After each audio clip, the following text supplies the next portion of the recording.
Sri Gurubhyo Namaha. Guru Brahma, Guru Vishnu, Guru Devo Maheshwara, Guru Sakshat Parabrahmam, Tasmai Sri Guruve Namaha. Sadashiva Samarambam, Shankaracharya Madhyamam, Asmadacharya Paryandam, Vande Guru Paramparam, Sakana Vavadu, Sakana Punaktu, Sakavidyam Karavavagai, Tejasvina, Vadida Mustama, Vatvishavage. Om Shanti, Shanti, Shanti. Om Yogena Chittasya Patena Vacham, Malam Sarirasya Chavaitikena, Yopa Karottam Pravaram Muninam Patanjali Pranjali Maunatosmi. Good morning. So we are learning Ashtanga Yoga. In the last session, we started looking at the third component of the Ashtanga Yoga. We finished the Yama and Niyama and the Asana, Sukhasanam Asana, the posture by which one is steady and easeful and comfortable is called the Sukhasanam Asana. And we saw that in two different ways. Asanam is onto which your body sits. That has to be steady and comfortable. And then we saw the body itself is a seat, because in that we sit, you sit, I sit. So therefore the body has to be steady and easeful. So of course yogasanas, there are many, but what we need is a minimum essential, that you are able to find a position, a posture in which you can sit comfortably for a duration of time. Of course, here we are talking about preparing ourselves to achieve the upasana. But think about it. Why are we doing all this? We do this for our well-being. It is very important that we appreciate what we are endowed with, starting from the body. Very often we don't really care about our body, our mind, until such time you have a problem with that. Now, who cares about breathing? But when you have that hay fever, very cold that you cannot breathe, then you value the importance of breathing. So for a well-being in life, in the world, first of all, we need to be contextualized in the world. One's well-being, one's life in this world is largely defined by how he or she conducts in the world. What's the experience he or she getting in this world? Therefore, we need to prepare the context in which we engage in the world is giving us the goodness, the peace, the well-beingness. So for that, Patanjali addressed in the very first two steps, Yama and Niyama. But the worldly context is largely defined by my own personal physical context, my emotional context. You know, when I am suffering bodily, I will not enjoy the worldly context. My emotions are running bad, I'm hurt. Nothing really interests me in the world. Therefore, the well-being is not only the contextual part of that in the world, that I interact with others, but personally, physically, emotionally, how well I am. This is very important. Of course, once we have the context well defined, physical, emotional conditions are well managed, then we aim for our spiritual well-being. It is very important because this step is very important. You cannot achieve the spiritual well-being unless you are physically, emotionally well-being. Physical well-being doesn't mean you are physically like a Tarzan, no. But you are able to manage their existence, their routine nature, their intrinsic abilities. So we have a responsibility to ensure that we prepare in this way. So Patanjali comes there and helps us. So in the first two steps, what he said was, he gave some values, an ABC of values. What is your attitude in life? How you behave in life? What is your overall conduct? The overall conduct is the character. See, attitude is the deposits of your mental, conditioning about a particular object, a particular thing. You have an attitude towards that. It is stacked in your mind. For whatever reason you cultivated that, it is in your mind. But when that is expressed in action, the behavior comes out. Okay, I'm not going for a perfect definition here, but I'm just using it to drive the point. So attitude is your accumulation of opinions, perspectives about things in life. But when it starts expressing in your actions, the behavior, where somebody can see, sometimes this is, you may not like a political party, right? But when you go to the voting day, you may just vote the party. You see, it doesn't mean that behavior will be exactly your attitude. That's where the context comes in. The context is the scope of how the attitude behaviors create a character for you. It's not very subtle stuff, but this is very important. So to control the attitude, when I say control, I mean to positively steer the attitude, map with your behavior, enlarge your character by good contact, you need value systems. Because instead of having an attitude towards an object based on your perspectives of your experiences in the past, you map it to a value. And the value is what the scriptures gives you. So, okay, this is elementary science. We all know it. This is behavior science. But potentially put it in a very prescriptive way. He gave us 10 value systems, 5 yamas and 5 niyamas. Please go back and listen to this and go back and read those stuff. Without that yama niyama, we can't move forward. So I'm not going to repeat that. You know that 5 yamas, don'ts. By not doing those, you create some value. And the do's, niyamas, by doing something, you create a value. These 10 values are very important for your well-being in the worldly context. Believe in me, when somebody follows this, they are always treated with respect and honor in the world. So for your well-being in the external relationship is well made. We also saw the yama niyamas are mahavritas, especially yamas. What does it mean? It means this is not something that you do at a particular day, particular time. No, this is you practice always, at all places. We try. When we achieve those yama niyama into our life as a mahavritam, we already become a yogi. We should strive for it. Okay, we saw that. Okay. Then we move to the third Ashtanga yoga limb. It's called Asana.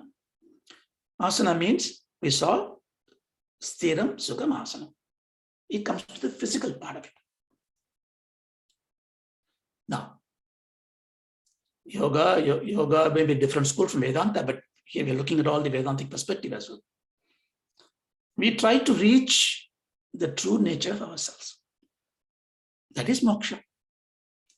In every pursuit in life, in everything, when you are trying to earn money, trying to get happiness with your partner, anything you do, it boils down to one perpetual pursuit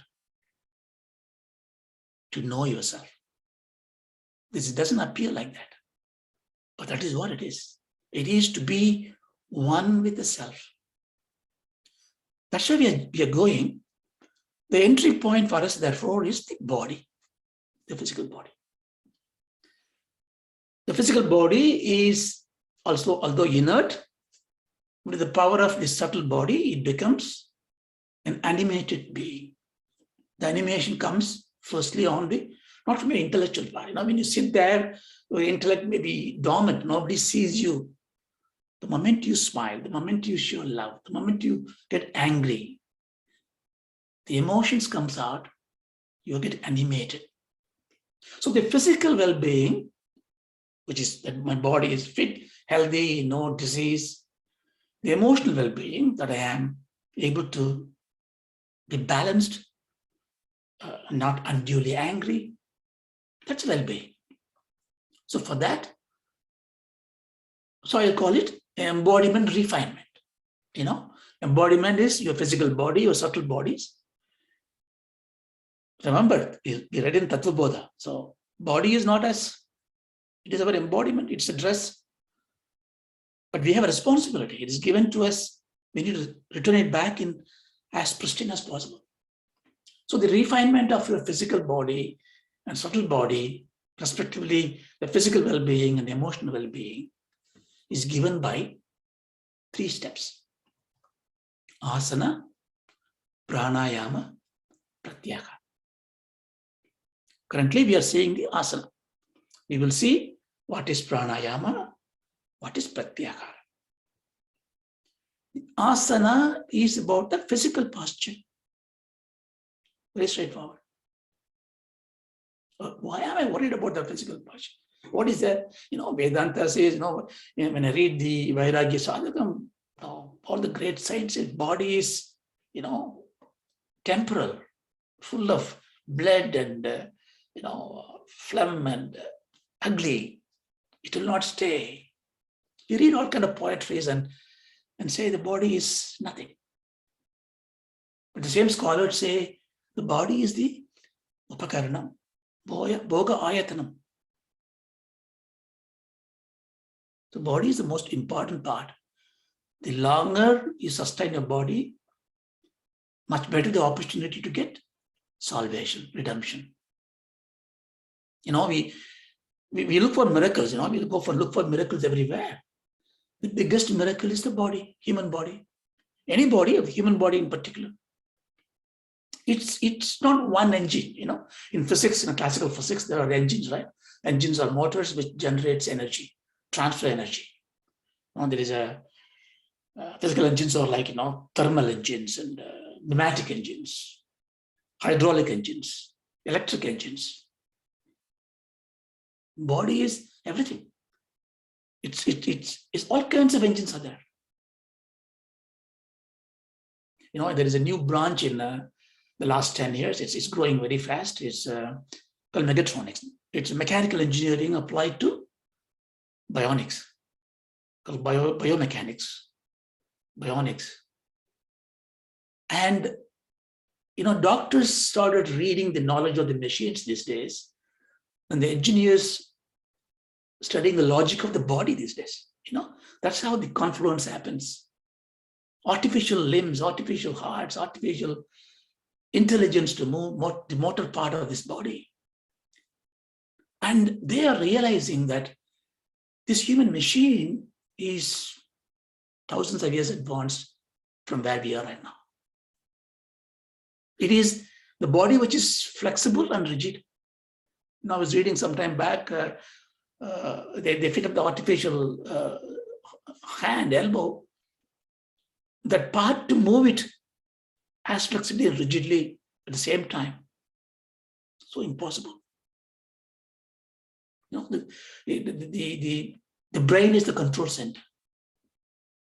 The abdomen, stomach is the ever-churning machinery. It does what's called a catabolism, digestion, mechanical digestion, chemical digestion. Heart is a pump. The blood is a conveyor of fuel to everything else. There are trillions of cells in the body.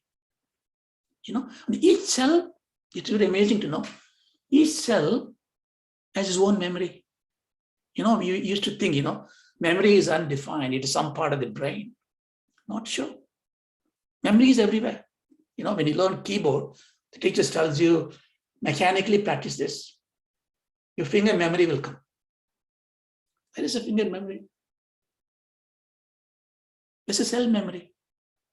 In fact, I was listening to some wonderful lecture yesterday. I think Mumbai Bala sent me that one. The Ayurvedic doctor was talking about how a cell can have the ahankara and therefore it multiplies, leading to cancerous growth. So the human body is like, we call the whole cosmos Hiranyagarbha. The universal being is a collection of all jivarasis. What is the evidence of it? Just look yourself in the mirror. You are that. I am that. Inside is trillions of beings with their own way of surviving, eating. So the body is a fantastic heat energy engine. You go to Arctic, the body is still same temperature. You go to the Sahara, same temperature. Is there any machine that can do it? You cannot. This body doesn't need a replacement. You don't do overhaul repair, like in a car, you take it, they take the gearbox, overhaul it, put it back. Nothing you need to do. It's self-healing, self-repairing it. The reason I say all this because if you see this body as a wonderful engine machine given to us, then what you put into this body is very, very important. It is, you don't want to stuck the engine. You want that to run very smoothly. Or we have blood pressures, right? The blood pressure, there's a natural, it's run by lipid profile. What is your lipid profile? The blood flow manages itself. It in fact coats the vessels with the fat so that the volume can be less, blood flow will go, then it takes away the fat. When you leave it to a natural mechanism of it. But when you abuse it, the fat goes in the cavity more, you get cardiac arrest. So it's all about abusing the body that makes problems. Now, what is here to do with the asana? Patanjali is not going to talk about what to eat and all that. I think we should probably do this chapter 14 of Bhagavad Gita. Bhagavan takes so much to say in the sadgunas, what to eat, how to conduct yourself. But Patanjali gives you very simple mechanics, right? If you understand your body is such a machinery, such a place, such a cosmos for trillions of beings inside you, it is a prapancham that you manage. You are the god of the prapancham. Just let it run, just watch. So what do I should do? Sit down, be seated. That is asana. Don't lie down because you will sleep. Don't stand up because body has to work. Sit down. And what do I do? Just be seated. Sukhasanam Asana. You have to practice it. Without doing the asana, without being able to sit, you can't go to pranayama. You can't do pranayama. It won't work. You can do and hold your breath for some time. There is nothing that you can achieve unless your asana is Sukhasana. Now, then it goes to pranayama, that pratyahara. There goes into the subtle nature. Unless the body is erect, you can't control the breathing. See, the Stula Sariram is the physical body. Your Sukshma Sariram is intangible, subtle body. And they are bound together by this prana. The body you can touch and feel. Prana you can feel. Because the one part of the prana is the respiration. We can feel it that I'm breathing. There's a grossness is there, but there's a lot of subtleness. You can't see it.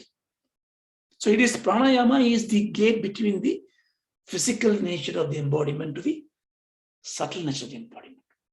See the logic of it. Physical asana, gross stroke, subtle pranayama. Then you go into the subtle and subtlest of nature. So you have to have well-being in this. Now, here the difference is you practice at set time and place. Because the logical question is, if Patanjali says sit down, but who does my job? So you don't sit down all the time.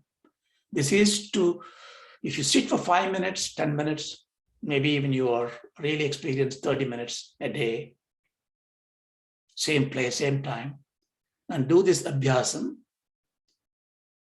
it is as good as Mahavratam. It is going to really set fire out your body, well-being is going to go up.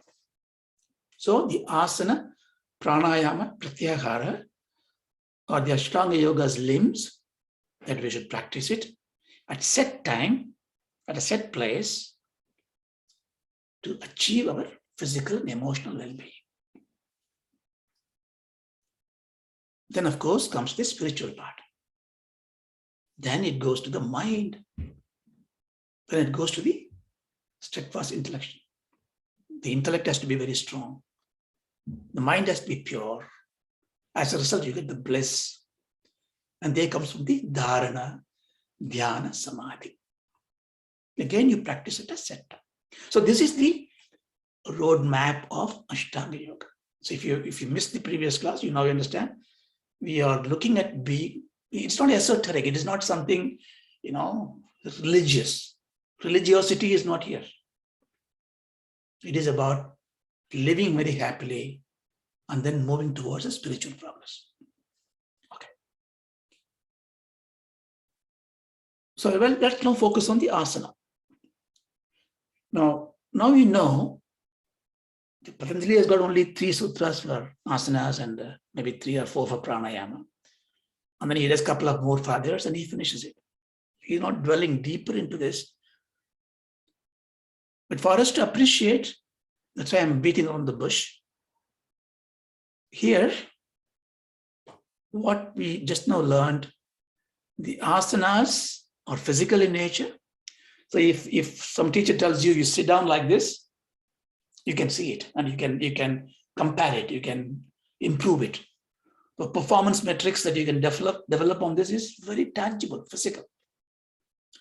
When you go to pranayama, there are going to be certain measures and the metrics of improvement. But pranayama is some gross and subtle nature. So how do I measure them?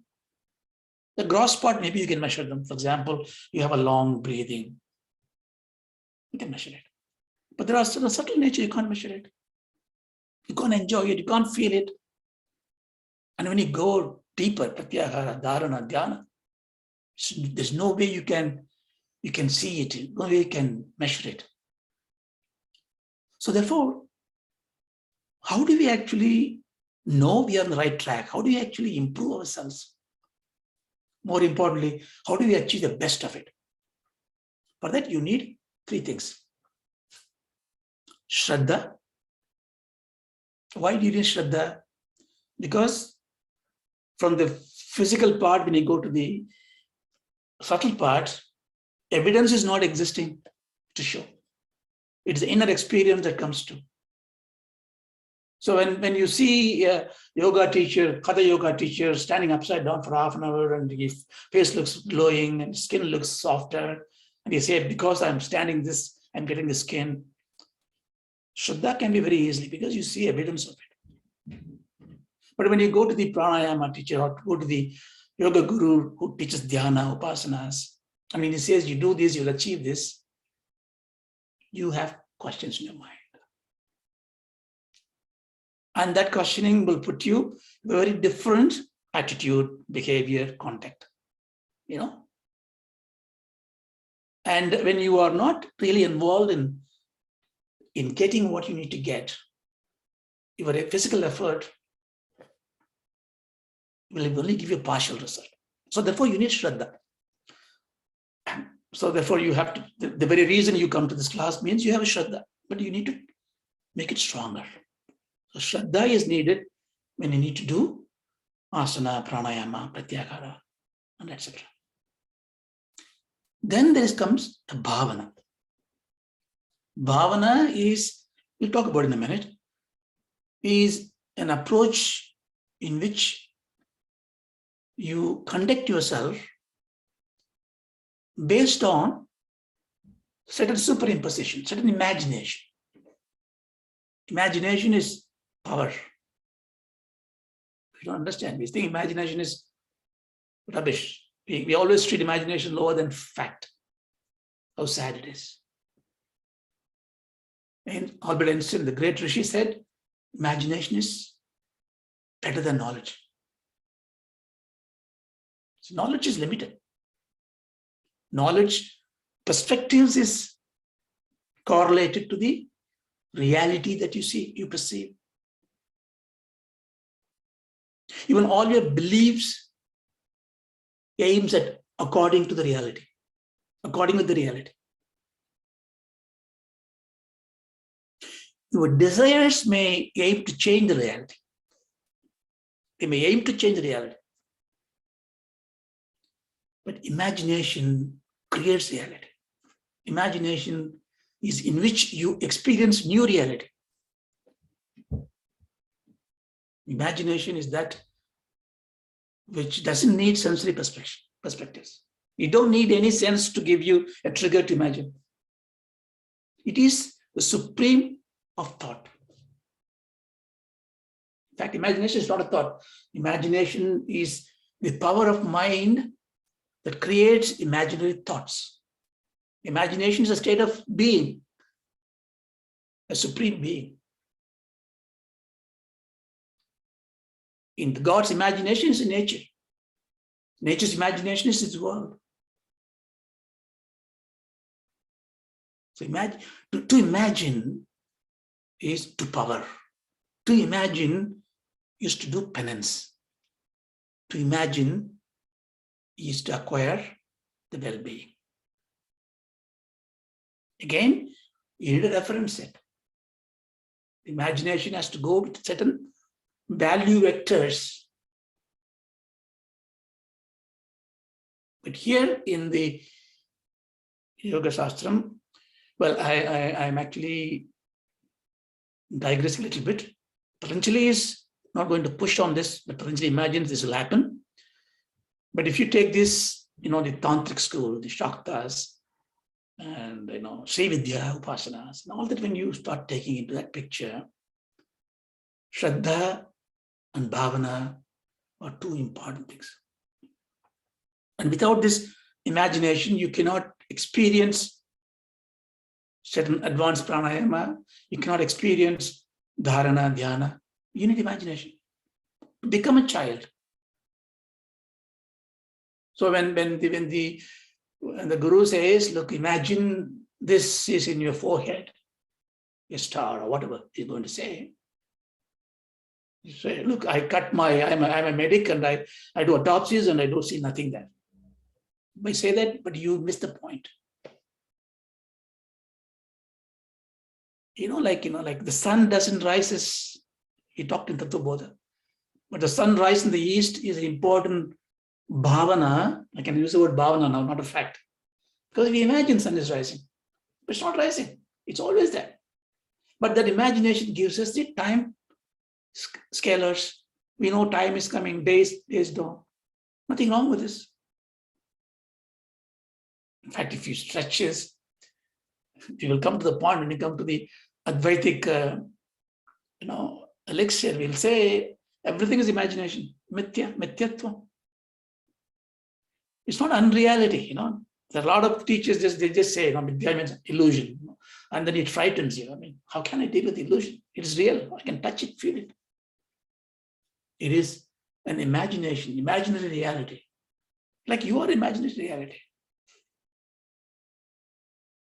So I'm therefore warning you, advising you that when we go deeper into this, or when you take up this with the teacher, and when you are doing this very seriously, Upasanas and all this, Bhavana is a very important part. Okay, so since we understand the miracle of the body, we just talked about it, so we know that it is the right thing to do. Now, with that context, now we go back to the sutra. Sukhasanam Asana, therefore, is being seated in a position that your body, mind, all your faculties can function as it is. So you just be quiet. You just watch it. Don't build stress into your brain, because brain is a control system. No, it is it transmit and transmute energy. If your leg is hurt, brain has to really focus all the energy to send the ambulance to that part. All your blood flows goes there. So it has to manage all those. It's a control engine, and you don't go there and put more anxiety to it. So this practice, therefore, is sitting quietly 10, 20, 30 minutes. And the only rule here is you don't shake your body. Don't do like this. Don't do all this. Don't do the fingers. So again, this is beautifully done, because the focus is the torso on the face. So your only focus is to keep them straight, as comfortable as possible. Sit in a chair, put a cushion, everything. Then what about my lower part of the body? Upankam. So anything below the waistline, your knees, toes, heels, they are not needed anymore. Fold them in a comfortable position. Let them rest. Then what do I do with my hand? Because it is hanging loose. So I need to give them some engagement.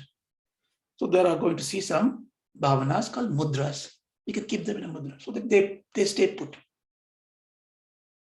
So stay there.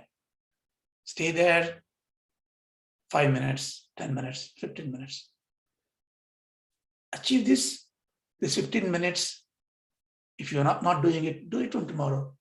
Just you're able to sit there quietly. Choose a time that is convenient for you. Okay. I will not go through this. I think we also see this in the class this morning on the Bhagavad Gita also. So the reason is that, we saw in the first part of the Patanjali Sutra, we are this dhyana, samsaya, pramada, alasya, virati, bhranti darshana, alapta bhumika, anavstitvani, chitta vikshevaha, antaraya. Antaraya means impediments. All these impediments to a dhyana comes, the impediments come from your body, mind. In the body, this vyadhi, this dhyanam, not really having a steady posture, alasyam, laziness. So all that impediments to go, this being seated is good enough. Strange, isn't it?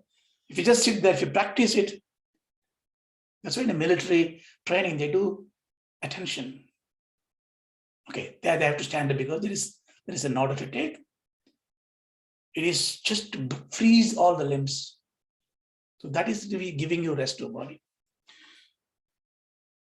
Okay. So how to achieve this asana? It's all nice, but how do I do it? Of course, anything you do,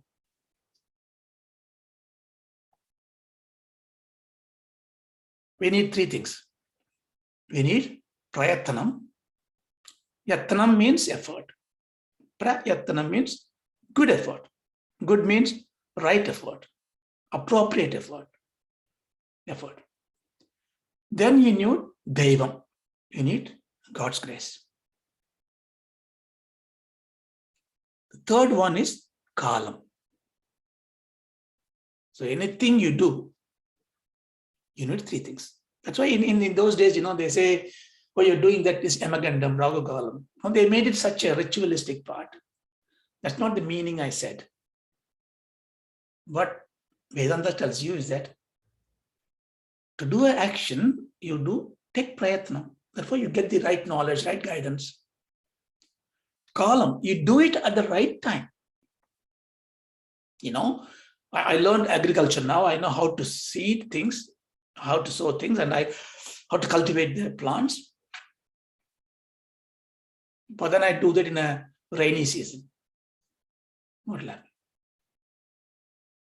So you need to choose the right timing on it. And of course, you need Ishvara Pranidhanam. Why? Because you understand any action you do is unpredictable results. This is given.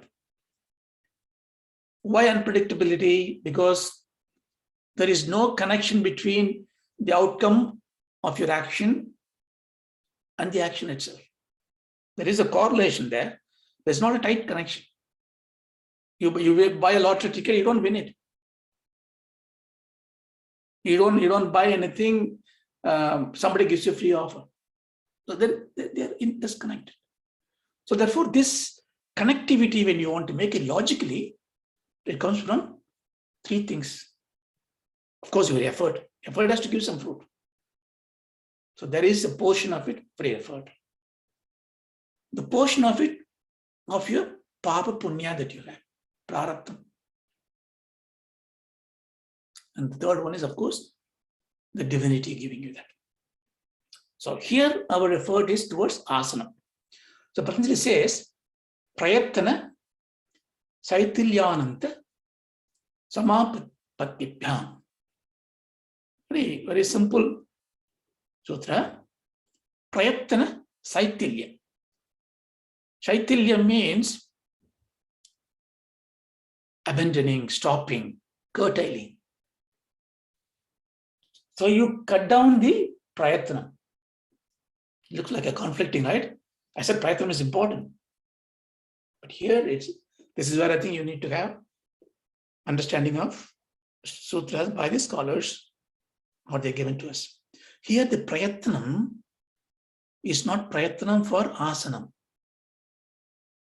It is a prayatnam for anything other than the asana.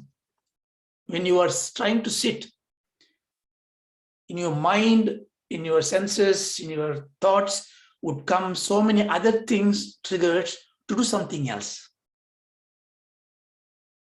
That prayatnas, those distracting efforts, shaitilya. Shaitilya means stop it. There are two meanings from here. One is when you are trying to sit down in asana, don't do anything else. All prayatnam should be stopped. But then you ask the question, what about the prayatnam of sitting? The insight here is the sitting should be natural for you. There should not be any prayatnam. It has to be as natural to you. The agara shaptam, when you say, in the music classes, they will teach you. You just open the mouth and let the air comes out. That agaram. When you learn whether dhyanam, they will ask you to try this one because this is very important. The natural flow without prayatna. You must do it. Therefore, you don't do anything else. Leave away all the distracting thought. And ananta. Ananta has got lots of meaning. Here there are two meanings. Ananta means the Adishesha. Why Adishesha is said? Ananta means eternal as well. Here the Adishesha, because what is Adishesha here? If you look at it, Mahavishnu, the Parabrahman, is sleeping or sitting or sleeping on this snake. That is a seat for him. So here we're talking about the seat. Asanam is a seat. The seat should be like what? Like Anantaha, like Adishesha. What is the status of Adishesha? Unmoving, comfortable to the Mahavishnu to sleep. But Ananta is not free. His head is what is got carrying the universe. The earth is on his head. But he remain sthira sukham. There's a little anecdote here. There's a story about, he was like this and Lord Hari was sleeping, and in his dreaming state, he's not sleeping, he's always there in a penance. And he is witnessing the dance of Shiva. See, Hara, Hru is a root word. Hru means in Sanskrit to remove the avidya, remove the klesha, remove the samsara, remove the ajnana, remove the avidya. The masculine form is Hara. The feminine form is Hari. So Hara, Shiva, Hari, Vishnu, there's no difference. Parabrahman. So when he is sleeping and visioning, dreaming, imagining, witnessing Lord Shiva's dance, his body started moving. When his body started moving, it started moving uncontrollably sometime. The bed, Adisesha, was shaking. He was a bit uncomfortable, but he was staying put. So Lord noticed this, and then he said, what's happening? Then Adisesha asked him, Bhagavan, I felt this movement in your body. What is this? I said, oh, I'm witnessing the dance of Shiva. Then, can I see it? I would like to see it. May I see it? And because once you ask for it, God grants you that. So Parabrahman said, okay, so be it. So you'll be born as Patanjali. You will witness the Lord Shiva's dance. So that's the story. So Patanjali is therefore Adiseshan, and he came down. So here, the Bhashyakara Vyasa Bhashyam says that Ananta is Adisesha. Of course, Ananta also eternal part. So when you sit down, everything should be Ishvara Pranidhana. You pray to Adisesha. May I sit like you. May I pose like you. The other Tattvartham is Samapatipya. You have a contemplation on Ananta, the eternality, the unmoving Shivam. So therefore, telling you the asanam is doable. You have Shraddha, you do Prayatnam, but then you do the other Prayatna, Shaitalyam, pray to Ishvara, in particular Adisesha, you achieve asana. So you have to prove it that it happens to you. Then, last one he says, an asanam. Okay, 15 more minutes. He says, Tado Dvantva Anapigatha. Okay, if I sit like this and I practice this for a few weeks, now when given any time, I can sit down quietly without moving and just watch my internal things going, whatever. What happens to me? Of course, you become fit to move into the pranayama. But here he says, thereby sitting comfortably, unmoving posture that you have, dvandva, all the dichotomies, we move because of dichotomy. Push this side, push this side. Happiness, sadness, bitter, sweet, love, hate, heavy, low.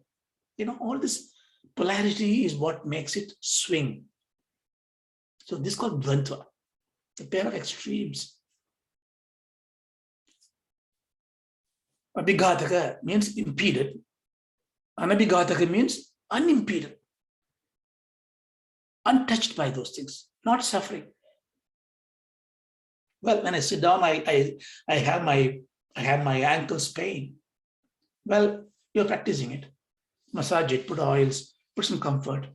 Sit, practice it. Bear this pain. The pain will go away after some time. When you are sitting like this, the body generates heat. Then it becomes cool. So you develop the endurance just by sitting. You're not doing any yogasana, no pranayama, no mantras. Just by sitting and moving the limbs, sort of getting it. But what he says is that because your machinery is now in a perfect condition, it is stable. So all the systems start working in the order. By very nature, we are balanced. So the balance is achieved. Okay. This is also called titiksha. We saw one of the qualities on the Bodha. Titiksha means the patience, understanding. It transforms many things in our life. So just by sitting, able to do this, you achieve this balancing power. It gives you titiksha. Then you are not able to, you are not going to get hurt by somebody saying some wrong things to you, because you're going to look at it. You are ready for the emotional control. See, emotional control is, in psychology, they give you 5 steps to emotional control. The first one is you be self-aware. There is emotion coming. Then you look at it without any judgment. The anger comes to me. I got a sensation, anger is coming. I look at the anger now, without judgment, without this thing. Then I look at it, what I do by not expressing this anger out. What is the plus and minus of it? Then you do discriminate. Therefore, what I can do, this case. Then you do that. Now, it's very common sense, right? But this separation, space and time of your action is going to control your emotions.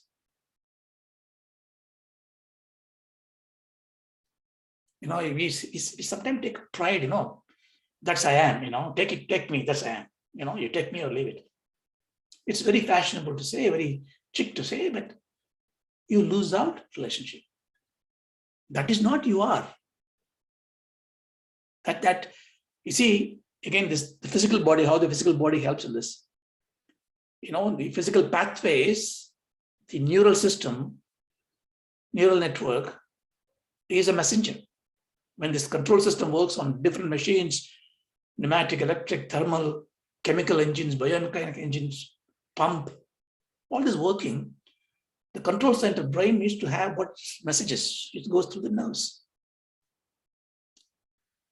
But the nerves are not pre-made, predisposed, especially in the brain.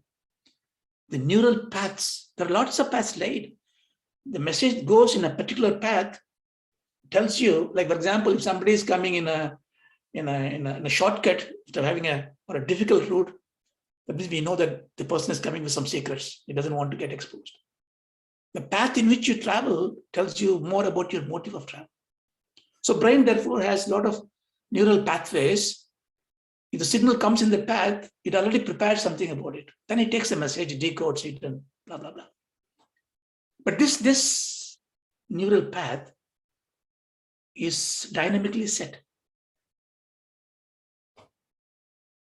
So when somebody says, you're a fool, my immediate neural path is hit him back, bounce him back. You are a fool. Your father is a fool. Mother is a fool.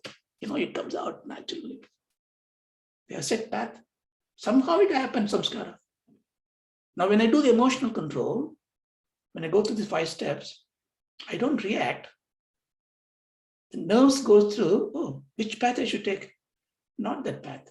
I find a new path. It goes to a new path.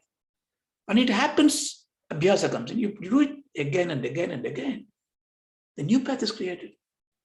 Now, next time, you don't need to have this 5 steps process. Somebody scolds you unnecessarily. Your reaction won't be like that anymore. See, you cultivate your emotional feedback mechanism. But for that, you must have control of your body. That's why the asanam comes into an important part of the picture. Okay, so much so about the asanas. Okay, you can, of course, learn the hatha yogam, where the physical part of the body, not only the sitting posture, I want to be flexible, running, I want to look younger. All this, you do lots of yoga asanas, you can learn all those. But please do take a proper teacher to teach you, because you may hurt yourself. Because each asana has got a counter asana. If you do a Sirasasana, you must do Halasana, or so on and so forth. But for our purpose, I will not dwell anymore onto that. We need to find a way of sitting comfortably. Now, let me see 5 more minutes I can take. Okay. Next, we should go to the bhavana. So now we've finished asanas. We go to the pranayama. The pranayama, pratyahara, goes into the subtle nature of the body. So to be effective in pranayamas on subsequent steps, we must develop the attitude of bhavana. So we talked about it, bhavana, before. In fact, there is an Upanishad called Bhavana Upanishad. Bhavana Upanishad. See, the bhavana, the imagination, you see, even go step back. All this upasana, we're talking about upasana here. Upa means near. Lots of meaning of upa. When you talk about Upanishad, we will give you more meanings for that. Upa means near. Asana means seated. Upasana means seating near. Near who? Near the God or near yourself. But where is near me? Am I the body? No, I'm not the body. Am I the mind? No. So I'm inside. Therefore, upasana means abiding in myself. Okay. So this upasana can be done in the tantric ways. See, tantric is another school of thought. Of course, Shankara fought against a lot of tantrics. Doesn't mean that he didn't approve tantric. Of course, he approved tantric. Tantric method, and every method sometimes degrades into some other part. Even Vedanti sometimes degrade. They started talking, things which are not exactly what the Smriti says. So you have to reorient them.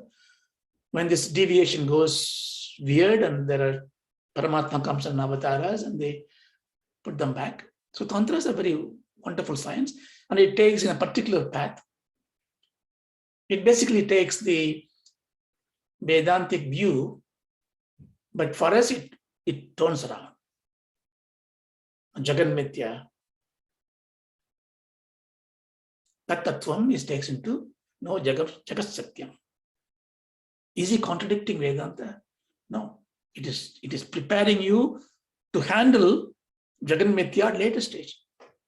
You don't tell a child, I remember a cartoon I watched, and the duck is asking, how is a little duckling came? And the mother duck says, oh, it came from the God. That's good enough. Child doesn't need to know anything beyond that at this stage of life. Like that, tantric approach takes you to treat everything real and then contextualize yourself in this. So there is a Bahir Tantras approach, external approach. Rituals are external. Andarmukham, Bahirmukham and Andarmukham. Outside rituals you do. It comes of 3 important tenets, Yantra, Mantra, and Tantra. We will not dwell into that. So one is doing outside. One is doing inside, Andarmukham. So Bahir, Andarmukham. Bahir is a lot of rituals. Andarmukham is a lot of mantras and practice. There is something, the third one, very specific to Tantric, is called Bhavana. So Bhavana is, generally Vedanta says, Upasana means Brahmaputya Vishaya Buddhi Tiraskarana. You can take anything that you are doing. In that, your buddhi becomes transformed into that. When you write a poetry, pen, paper, thoughts, sceneries, you can wordsmith it. That is one way of writing it. then you become the poetry itself. You just words comes in, you look at it, you become one with this upasana. You do a job, you're doing knitting. Somebody firing crackers in the garden, you don't hear, because your thought is one with that. All this is bhavana in different shape, but here you must take a deliberate bhavana that you imagine things. Then this will not happen one day. Shaina, brema chitta. Like Bhagavan says, little, you learn, it'll come through. So the posture.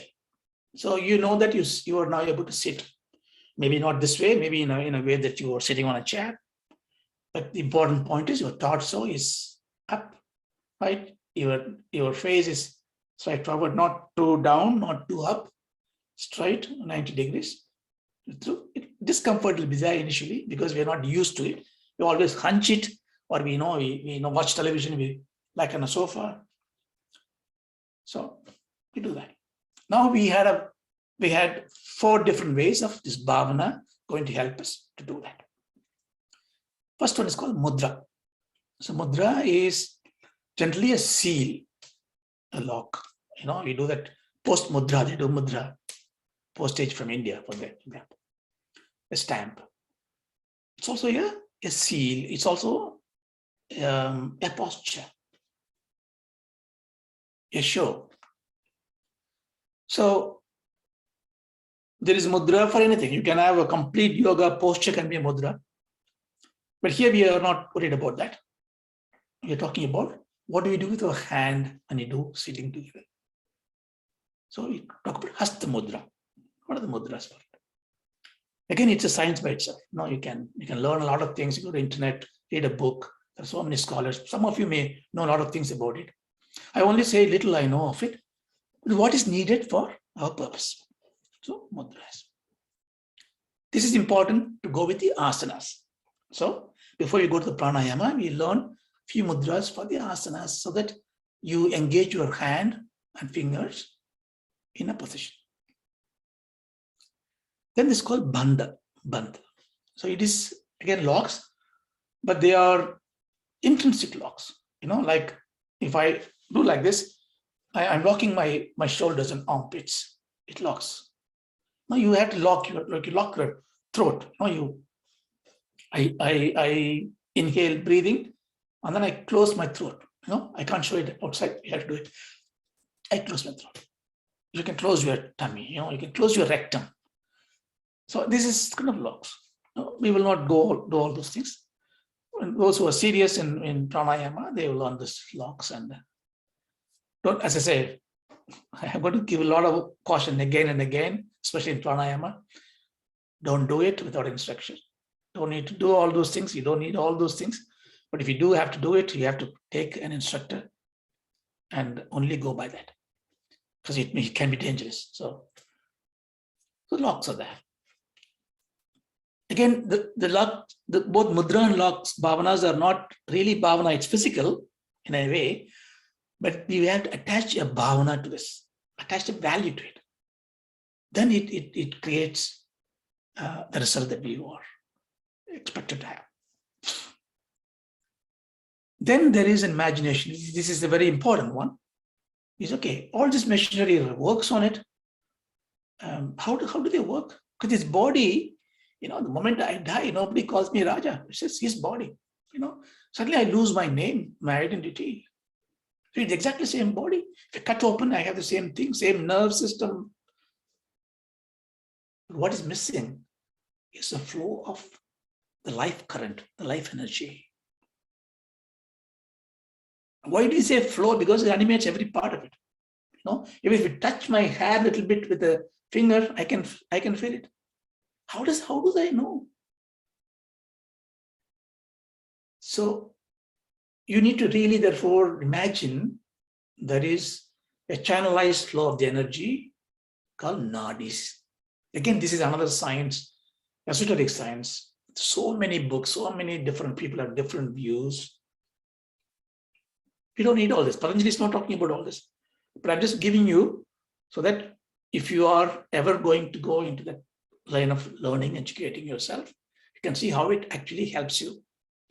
So we see a little bit about what is this nadi. Then we have chakras. Chakras are the loci of the energy plexus. It's all sounding, technically it's sounding different things. If the energy is flowing, it must have an origin, it must have a root. If it goes from head to toe, what happened after the toe? Does it go away? No, it comes back to head. Oh, it turns around. Yes, it turns around. Oh, what happened when it turns around, coming down? Is there a clash? Yes, there may be a clash. What happened? It's circumferent. It goes through a different path. Oh, that means they are circling around. Yeah, they're circling around. When circling around, would there not a traffic jam? Jam can happen. Knots can happen. And there are ways of imagining those things. They're called grandhi. There are knots. There are flows, chakras, where they turn the pace and the velocity and the rate of flow, and or even just subsides, doesn't flow anymore, or blockages. So it is a marvelous way of visioning the body system, energy system, the life system. Don't ever say it is unscientific. We do not know it. It's mystic. Don't say it's mystic, it's scholastic. There are a lot of gurus who have taught about it. But this science requires the courage of learning with the Shraddha. Shraddha means bhakti, and the bhavana. So what you do, I would very cautiously say a few things, very few little. I am not at all knowledgeable on all these things. I only know a little bit what I learned. I will share this with you. Then we take the pranayama sutra. So the next class we will continue this, understand it a bit more, so that when you take your grantham, or when you read anything else, or when you're trying to learn, even like Saundarya or any such esoteric verses, you will appreciate what it is, why it is, and all that. So with that, we'll close it today. Take the chanti part. Om Ashadoma Shadgamaya. Asatoma Sadgamaya. Tamasoma Jyotirgamaya. Tamasoma Jyotirgamaya. Mrityoma Amritam Gamaya. Mrityoma Amritangamaya. Om Shanti Shanti Shanti. Om Shanti Shanti. That's it. Thank you, Rajan. Thank you. Thank you. Thank you much. Thank you. Thank you. Thank you so much, sir.